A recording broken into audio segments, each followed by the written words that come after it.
Praise the lord. ఈరోజు దేవుని వాక్యము, రక్షణ యెహోవాది, నీ ప్రజల మీదకి నీ ఆశీర్వాదము వచ్చునుగాక. కీర్తనల గ్రంథము 8వ అధ్యాయము 3వ వచనము. ప్రజలారా, భక్తుడైన దావీదు విధంగా అంటున్నాడు, దేవా, రక్షణ నీదే, రక్షణ నీ యొద్ద నుండే కలుగును, నీ యొద్దన మాత్రమే రక్షణ లభించును, నీ ఆశీర్వాదము నీ ప్రజలందరి మీదకి వచ్చునుగాక అని. ప్రజలారా, రక్షణ అనున్నది ఈ లోకంలో అన్నిటికంటే గొప్పది, విలువైనది, వెలకట్టలేనిది. అది ఈ లోకంలోనే మనము పొందుకొనవలెను. రక్షణ అనగా ఈ లోకంలో శరీరానికి కావాల్సిన రక్షణ కాపుదల కాదు గాని, రక్షణ అనున్నది ఆత్మకు సంబంధించినది. అది దేవుని యొద్ద నుండి మనకు లభించెను. అది మన ప్రభువైన యేసుక్రీస్తు యొద్ద మాత్రమే మనకు దొరుకును. ఎందుకనగా మన ప్రభువే మనకు రక్షణను సిద్ధపరిచెను. సిలువలో బలి అయి మనకి రక్షణను, విమోచనను అనుగ్రహించెను, ఉచితముగా అనుగ్రహించెను. అట్టి గొప్ప రక్షణ కొరకు దేవుడు మనల్ని ఏమీ అడుగుటలేదు. వెండి, బంగారములు, ఆస్తులు, అంతస్తులు ఇవేమీ అడుగుటలేదు. ఆయన రక్షణ వచ్చుటకు సిద్ధముగా ఉన్నది. ఉచితముగా ఆయన మనకు అనుగ్రహించెను. మనం వాటిని పొందుకొని దేవుని తట్టుకు తిరుగుతామేమో అని దేవుడు ఆశిస్తూ ఉన్నాడు. ప్రజలారా, అయితే మనము దానిని స్వీకరించి రక్షింపబడటమే ఆలస్యము. ప్రజలారా, మన ఆత్మను నరకమునకు అప్పగించక తాను శ్రమలు భరించి మరణించి మృత్యుంజయుడై తిరిగి లేచి మనకి రక్షణను అందించిన ప్రభువునకు ఎంతో కృతజ్ఞతాస్థుతులు మనము చెల్లింపవలసి ఉన్నాము. మనము ఎన్నిక లేని వారమైన, పాపులమైన, నీచులమైన, బుద్ధిహీనులమైన, వెర్రివారమైన మనల్ని ఎన్నుకొని పిలిచి తన విలువైన రక్షణను దేవుడు మనకు అనుగ్రహించెను. అప్పటి నుండి మన జీవితము మారిపోయినది.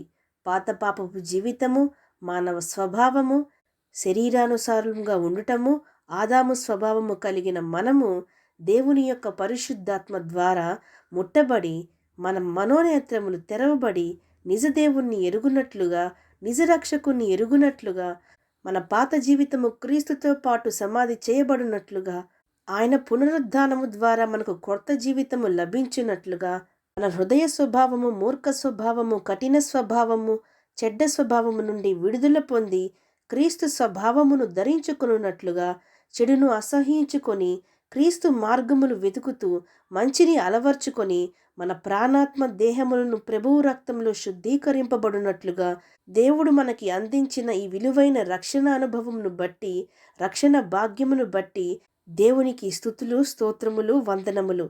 ఇంకనూ అనేక మంది ఈ లోకంలో రక్షింపబడలేదు. వారు ప్రభువును గూర్చి ఎరుగలేదు. వారు ఇంకనూ లోకములో పాపమనే దాస్యములోనే ఉన్నారు. వారికి ఇట్టి భాగ్యము లేదు. వారిని గూర్చి కూడా మనము ప్రార్థన చేయవలెను. ప్రభువు ఇచ్చిన ఈ రక్షణను మనం పోగొట్టుకొనకుండా భయముతో, వణుకుతో మన రక్షణను కొనసాగిద్దాం. అవును అన్నవారు నాతో పాటు ప్రార్థనలో ఏకీభవించండి. ప్రార్థన. పరిశుద్ధుడా, ప్రేమగల తండ్రి, ఈరోజు మీరిచ్చిన ఈ వాక్యమును బట్టి మీకు స్తోత్రములు దేవా. ఎంత మాత్రం యోగ్యత లేని మాలో అనేక మందికి ఇచ్చిన రక్షణ భాగ్యమును బట్టి మీకు వందనములు, స్తుతులు, స్తోత్రములు తండ్రి. పాపరోగంతో అల్లాడుచున్న మా యొద్దకు పరమ వైద్యునిగా వచ్చి మమ్మను బాగుపరిచి, మమ్మను స్వస్థపరిచి మీ మందలోనికి చేర్చిన ప్రభువా, మీకు వందనములు, స్తుతులు, స్తోత్రములు తండ్రి.